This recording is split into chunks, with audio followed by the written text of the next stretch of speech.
Someone even asked this same Sister Lucia Caram if she would recommend homosexual couples act upon their vice, their unnatural vice. And she just shrugs. Oh, if they love each other, well, what do you want me to tell you? Again, when you are participating in someone's sin, leading them to sin, furthering a life of sin that's going to take them away from God, that is not love. So this is who this nun is, and this is who Pope Leo is inviting to the Vatican and having a meeting with her. And it's not like this is a one-off. Just a couple days ago this week, on September 1st, Pope Leo received the very notorious James Martin, a Jesuit priest. I think you all know who he is. He's kind of like the celebrity LGBTQ priest.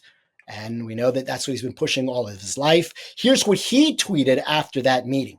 Quote, "This morning, in an audience in the Apostolic Palace, and moved to hear the same message I heard from Pope Francis on LGBTQ Catholics, which is one of openness and welcome. I found Pope Leo to be serene, joyful, and encouraging. For me, it was a deeply consoling meeting." Okay, so this is what James Martin is tweeting after his meet with the Holy Father. And I think maybe some of these meetings are being held because coming up here in just a few days, it's going to be this week, there's a whole Catholic LGBTQ Jubilee pilgrimage. We've talked about how this is the Jubilee year, and all these different groups like dioceses are going and making Jubilee visits, different religious orders are going, different organizations have been going out there, traditional groups are going out there having pilgrimages. We just heard last week how Monique was on a pilgrimage. And so now there's some quote unquote LGBTQ priests, flying their flag full of pride, and they're making one of these pilgrimages, and they're on the Vatican's official website. There's a magazine.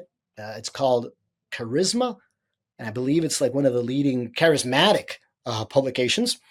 So not something I normally read, but there, James Lasher is reporting that they're going to be there this week, and they're even unveiling this huge rainbow cross. It's a cross with all just the rainbow colors. I mean, this is blasphemy. This is sacrilege. And it's going to be marching there in the Vatican under the auspices of, the welcoming of the Vatican. So when you see all of these kinds of things going on, the bishop in Mexico, Pope Leo receiving these people, the Jubilee and the LGBTQ being advocated for and welcomed and not being told to change their vice in the Vatican and the church hierarchy, and all levels of the church hierarchy. Like, is it any wonder why we're having these great tragedies where in our own Catholic schools, young men who are transitioning into a different, or trying to turn themselves, going contrary to God's way of making them and their nature, that they're going to act out this way?